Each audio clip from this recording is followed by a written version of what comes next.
Time now for the bookshelf. Shake Your Beliefs and Change Your Thinking is a book that challenges dogmas or certain principles that hold us back from reaching our truest potential. Derived from the author's lived experiences and observations, the book outlines strategies to break the chains of self-limiting belief systems.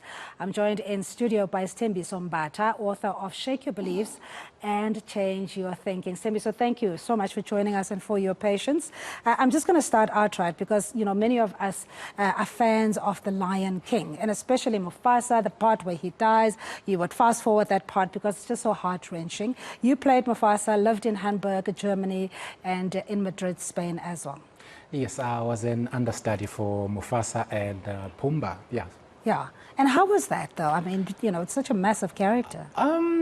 It was an amazing experience. It was an amazing experience. I grew up, you know, probably just like many people who grew up watching Lion King as a cartoon. And obviously, down the line, the musical came about. And it was always my dream to be in the Lion King since I was doing drama studies in the DUT in KZN. So when I finally joined the cast in 2008, it was amazing. It was amazing. Yeah, and I mean, that's the, you know, you reference your academic achievements. You have a bachelor's degree in business administration and a national diploma in drama studies, and you're a voice artist, a well-renowned actor as well. And in the book, you also speak about Tendai Mutawarira, right? Mm-hmm. Who, even in his homeland of Zimbabwe, from a young age knew that he wanted to play rugby. So it's what you want that manifests really when it comes to achieving your dreams. That's exactly what it is. I mean, when I was writing the book, I was listening to one of the radio stations, you know, talk radio stations in Gauteng, and Tendai Mutawarira was being interviewed. And when I listened to his story, I was like, that's exactly what it is. That's exactly what it is. I mean, if you look at, you know, the townships, the rural areas, and other similar places where young people seem to lose their way in terms of life choices, you know, ending up doing drugs and doing all sorts of things that obviously are not progressing.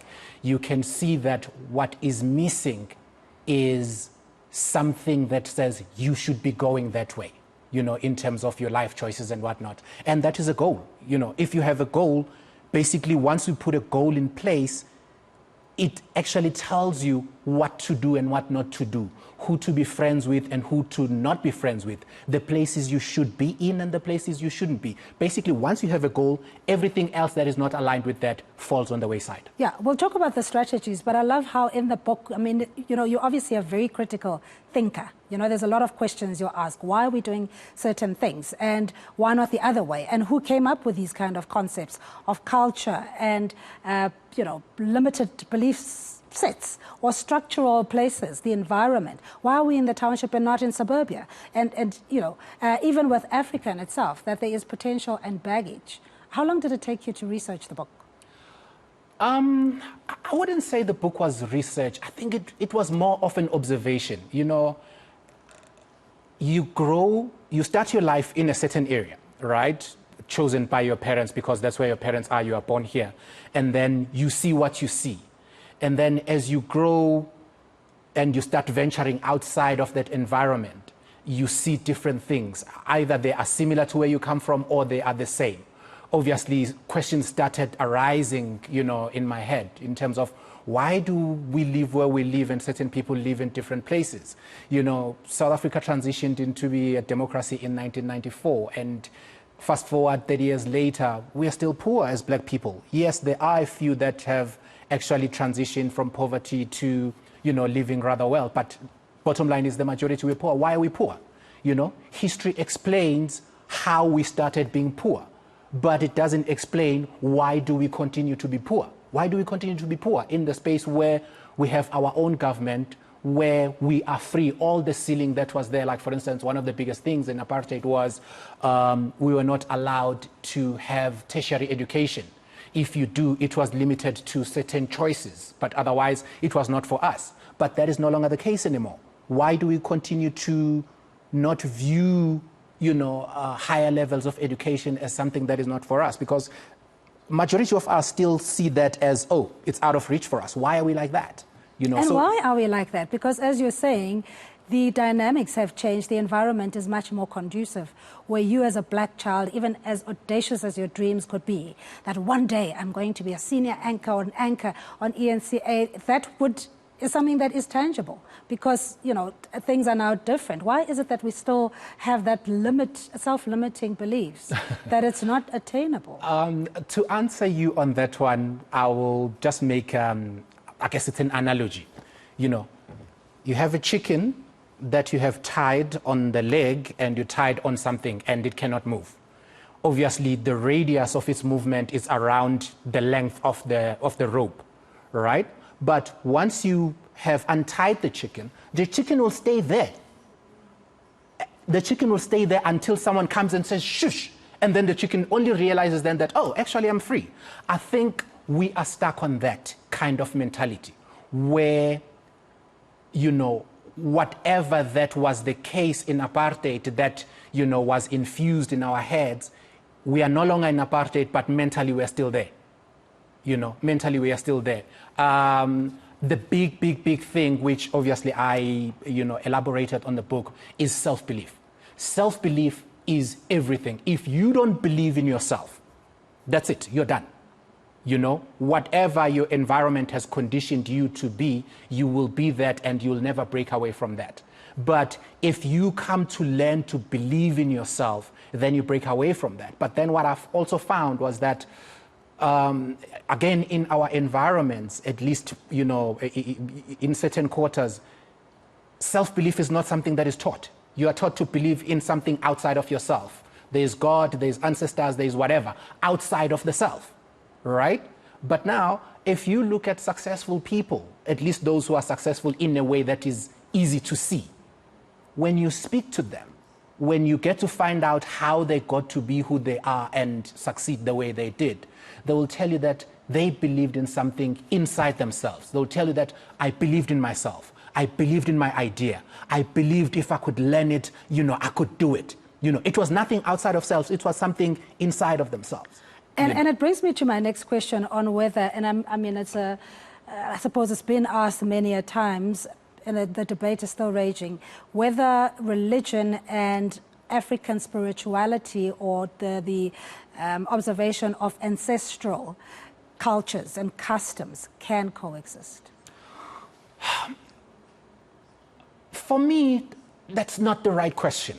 Okay, so what is the right question? For me, the right question is the things that I believe in and the way that I believe, do they help me? That's the question for me. You know, do they help me in what? In achieving my aspirations. Here I am, you know, deep in Diepsloot, deep in Guguletu, deep in Mlazi, Efolweni, or wherever, you know, where we are. And I aspire to be better than this, to come out of this, to live the way I want to live. Those are my aspirations. Now, what I believe and how I believe, does it help me come out of this?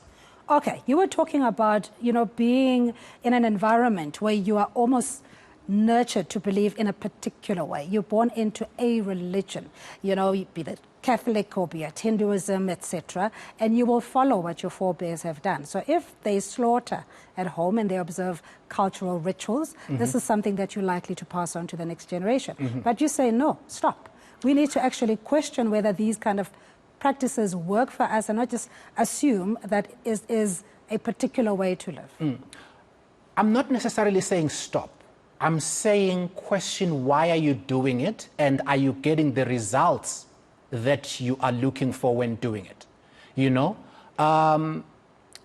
there is a lot that we do, you know, for spirituality, for preserving, you know, who we are as Africans and all of that.